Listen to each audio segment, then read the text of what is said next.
got the steering arm, which is held on with this bolt here, which gets access to the clamp bolts that hold the rack in place, but we also have to move the steering column out of the way and take off the clamp bolt there, and also the hydraulic feed pipe, which is this union here, and also the same on the other side. As this is an early car, this clamp bolt is actually secured with a 16mm AF nut, whereas the bolt's just got a 14mm head. Later ones have 14 both sides. So it's 16, not 17. I point that out because 16 is a slightly odd size. But once the nut is loose, you do have to slide the bolt right out on this one. It won't, because the Do you need to mark it at all? No, you don't need to mark it. I'll explain that why. I'll explain it as I take it off. So once you've taken the clamp bolt out, the arm will, or should just lift off on its splines. You might need to wheel it a bit. Now you'll notice that I haven't bothered marking it, and that is because you can't get it wrong. There's what we'd call a master spline, which means that this can only go on one way onto this particular arrangement. You can't get it slightly out, and it'll be the same on the other side. We do have a very stiff ball joint here, which we will address later, but this now shows that we now have access to these two bolts which hold the clamp, which hold the rack in place.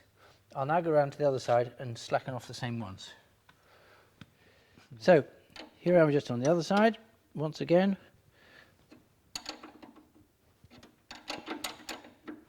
A 16mm nut and a 14mm bolt.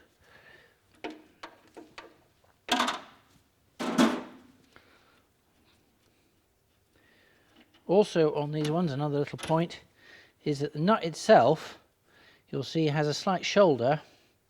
I don't know if the camera can pick that up, and that is the face that goes onto the tightening up face, rather than the other side, which doesn't.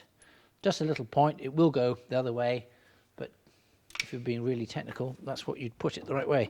Again, that one pops off nice and easy, and in comparison, this has got a nice free ball joint. The one on the other side is a little tight. We'll have to look at that a little bit later. Right, so now we've got access to the bolts that hold the clamp bolts, but I want to go back to the other side to remove the steering column first. Right, the steering rack is held in with clamps at both sides, but it's also attached to the steering column here with this clamp bolt, which we will undo in a moment. But also there's a couple of other issues with the steering column, one of which is this spring here, which you can see has got a little bearing on it, and the bearing is hits this kidney-shaped cam device, which has got a little indent in this position, and that is the straight ahead position for the steering, for when the car's going in a straight line. You can adjust this cam, this kidney-shaped device, around the steering column once the car is set up to drive in a straight line. The idea is that this spring helps give a little bit of feel to the steering and will hold the car in the dead straight position. But we need to pull this out of the way, so what I'm going to do is I'm going to put a tie wrap, attach it to the box of the heater, and just pull it sufficiently off the steering column like that, so it's now not contacting. Now I will undo the clamp bolts.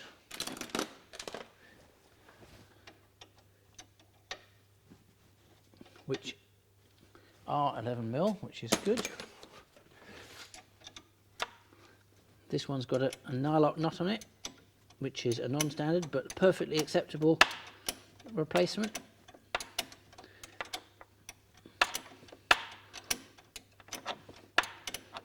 Once again, this bolt has to come out all of the way before you can move the column. Here is the steering column with the pinch bolt through, and what I've done is I've marked the position of the slot onto the pinion of the steering rack, because I'm happy with the position of the steering column with where the arm is, and so this will help when we put the column back onto the rack that we get it in the right position. Now I've already slackened off this bolt. This wouldn't be finger tight otherwise. It's not just a clamp, but it's also, you can see there are ridges in the steering rack here where the bolt actually has to go through. Now that's not the final one to undo. The whole column is spring loaded down towards the steering rack by a large diameter spring, which we'll show later once we've got it apart, and a clamp which holds it in place. Now, unfortunately, you won't be able to see there, but the clamp bolt is right up here, and I will slacken it off, and you just heard the spring releasing. So now the steering column itself I can move, therefore pull out the clamp bolt and slide the column. Hopefully I can slide it up enough against the spring tension to be able to get the steering rack out. I'm just going to see if I have to slacken off a bit more.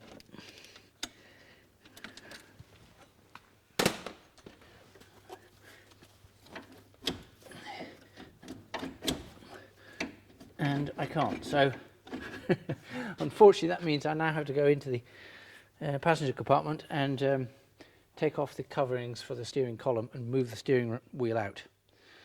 So what I'm doing here is I need to remove this top cover in order to be able to pull the steering column away from the steering rack. I've already removed the pinch bolt, but because this is a pre-67 car, or it's a 60s car, so it has this design of dashboard. And the critical things to know here are that this chrome strip that goes around the steering column is one piece, and it has to come out with the steering column. The other thing is it's very brittle, and they have a great tendency to snap, and they're very expensive and hard to come by. So when you're taking this apart, you have to be very careful. So we've got to screw either side of the this cowling cover. It's made of an aluminium stuff called Mazak, which is relatively brittle rather than proper aluminium. So that's why I'm going on about you need to be very gentle. They're also, again, Mazak is not easy stuff to repair. You can glue it, but that's not really that good. Okay, that then just pops off slightly like I've done here. And now you can lift off the top half and slide it over the gear lever. And now we can see where this is the steering lock mechanism. And I'm just going to pull the steering column out towards me, unhook this. Best after you move it up to this, then you can hook that out of the way. I'm trying not to break it, and it's managing to catch itself on things, which of course it will do. And I only need to move it out just far enough to clear the steering column. Another ½ an inch would be nice. There we are. Right, now I'm going to put that back and gently leave it there and get out of the car. And leaving the marks, you know now how to put it back in the right position. Okay, now we can remove this lower hose, which is only really so that we can get access. It gives us easier access to the steering rack. And also down to the handbrake pads. So I'll take off the top clamp, leaving the short hose connected to the lower steel pipe. And as I've already disconnected this end up at the heater, all we do is work it out. Now, because it's the lower hose, it will have some water in it, coolant. So what I suggest you do is, as you're aware it's got coolant in it, you just gently take it off, keep the coolant in it, and then pour the water all over the car at a later date. Didn't mean to do that. Luckily that'll get cut. Okay, now we're down to the steering rack. Now you can see it's much easier to see what we're looking at.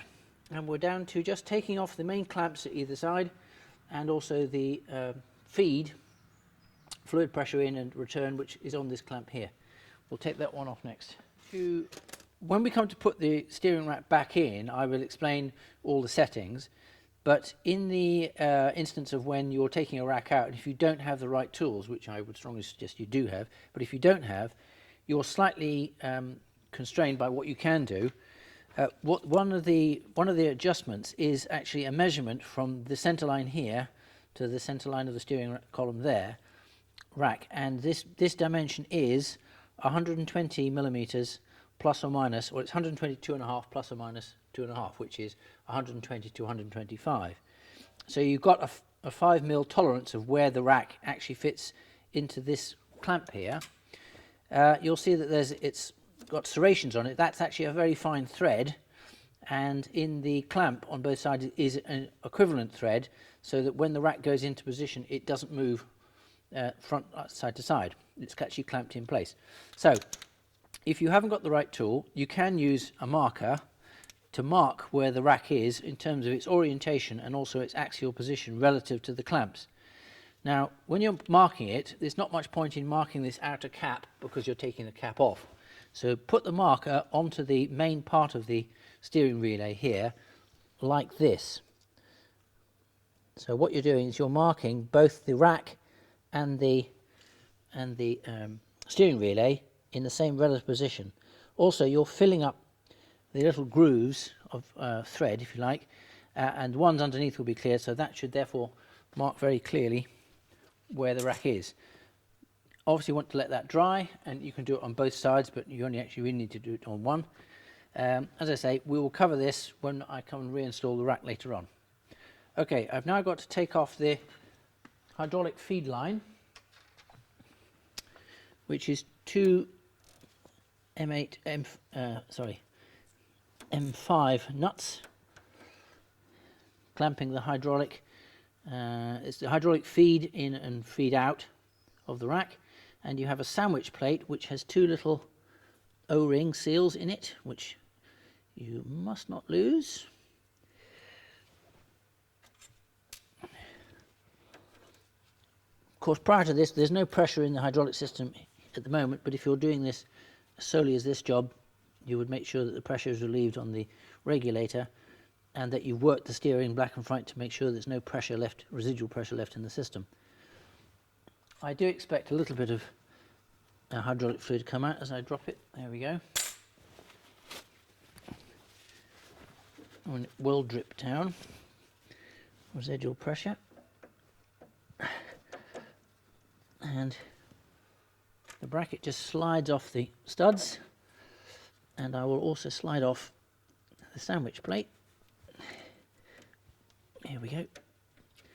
And the sandwich plate here, as you see, has two rubber O-rings, which are actually the ones that seal the pressure feeds into the rack. Don't lose this plate. Put it somewhere very safe.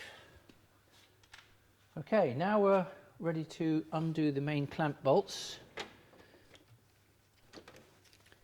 And on this car, again because of its age, most of the nuts clamping it will be 12mm AF, even though they're M7s with a 12mm head. All later cars from 67 onwards should have, or were originally left factory with, 11mm AF heads on the M7s. The bolts themselves are interchangeable, but there was a change made at that point. Obviously, to either save money by making the heads 1mm smaller, or to save weight, or both. So you undo these bolts completely and remove the bolts and the cap.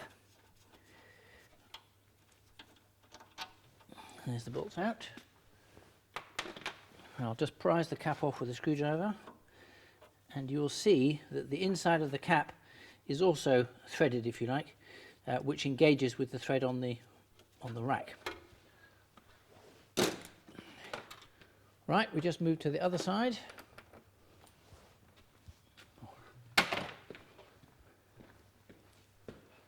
And do the same thing.